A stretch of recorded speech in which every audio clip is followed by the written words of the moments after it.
شروع کرتا ہوں میں اللہ کے نام سے جو بڑا مہربان نہایت رحم کرنے والا ہے۔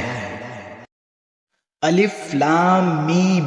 اللہ وہ ہے جس کے سوا کوئی معبود نہیں، جو سدا زندہ ہے، جو پوری کائنات سنبھالے ہوئے ہے۔ اس نے تم پر وہ کتاب نازل کی ہے جو حق پر مشتمل ہے، جو اپنے سے پہلی کتابوں کی تصدیق کرتی ہے، اور اسی نے تورات اور انجیل اتاری جو اس سے پہلے لوگوں کے لیے مجسم ہدایت بن کر آئی تھی، اور اسی نے حق و باطل کو پرکھنے کا معیار نازل کیا۔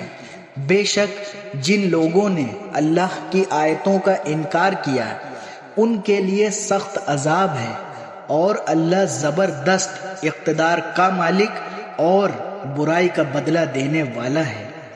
یقین رکھو کہ اللہ سے کوئی چیز چھپ نہیں سکتی، نہ زمین میں نہ آسمان میں۔ وہی ہے جو ماؤں کے پیٹ میں جس طرح چاہتا ہے تمہاری صورتیں بناتا ہے، اس کے سوا کوئی معبود نہیں۔ وہ زبردست اقتدار کا بھی مالک ہے، اعلیٰ درجے کی حکمت کا بھی۔ اے رسول، وہی اللہ ہے جس نے تم پر کتاب نازل کی ہے، جس کی کچھ آیتیں تو محکم ہیں، جن پر کتاب کی اصل بنیاد ہے، اور کچھ دوسری آیتیں متشابہ ہیں۔ اب جن لوگوں کے دلوں میں ڈیڑھ ہے وہ ان متشابہ آیتوں کے پیچھے پڑے رہتے ہیں تاکہ فتنہ پیدا کریں اور ان آیتوں کی تاویلات تلاش کریں، حالانکہ ان آیتوں کا ٹھیک ٹھیک مطلب اللہ کے سوا کوئی نہیں جانتا۔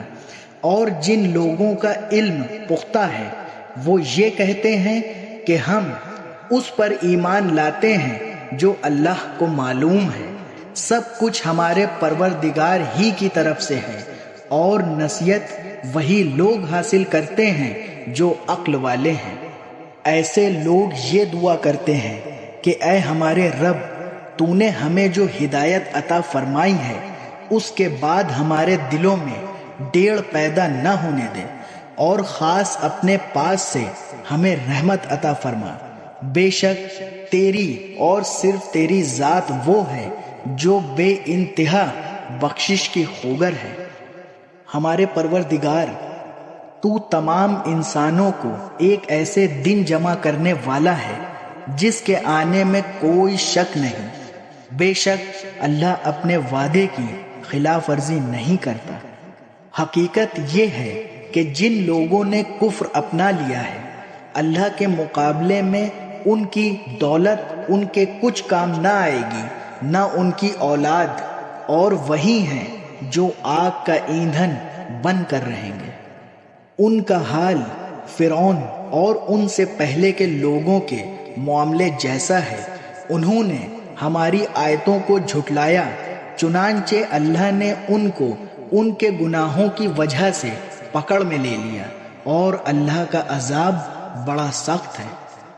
جن لوگوں نے کفر اپنا لیا ہے ان سے کہہ دو کہ تم مغلوب ہو گئے، اور تمہیں جمع کر کے جہنم کی طرف لے جایا جائے گا، اور وہ بہت برا بچھونا ہے۔ تمہارے لیے ان دو گروہوں کے واقعے میں بڑی نشانی ہے جو ایک دوسرے سے ٹکرائے تھے۔ ان میں سے ایک گروہ اللہ کے راستے میں لڑ رہا تھا، اور دوسرا کافروں کا گروہ تھا جو اپنی کھلی آنکھوں سے کئی گنا زیادہ تعداد دیکھ رہا تھا۔ اور اللہ جس کو چاہتا ہے اپنی مدد سے تائید کرتا ہے۔ بے شک اس واقعے میں آنکھوں والوں کے لیے عبرت کا بڑا سامان ہے۔ لوگوں کے لیے ان چیزوں کی محبت خوشنما بنا دی گئی ہے جو ان کی نفسانی خواہشات کے مطابق ہوتی ہے، یعنی عورتیں، بچے، سونے چاندی کے لگے ہوئے ڈھیر، نشان لگے ہوئے گھوڑے، چوپائے اور کھیتیاں۔ یہ سب دنیاوی زندگی کا سامان ہے، لیکن ابدی زندگی انجام کا حسن تو صرف اللہ کے پاس ہے۔